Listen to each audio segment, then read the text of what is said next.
2019 Jeep Compass. So, and other Jeep models. So if you have this problem, the lug nuts, you take them off and they're all swelled like this. It's supposed to be a 19, but you have to use a 20 to get them off.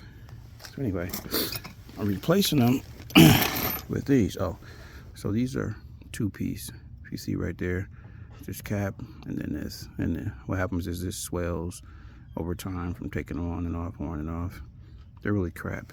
So I bought some solid ones to upgrade. These are one-piece solid, much better, and they're 19s, 19 millimeter.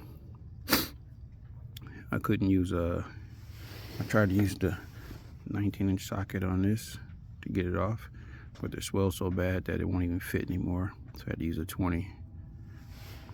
But this one I go right back with the 19, so I can put a link in the description where you can get yourself some.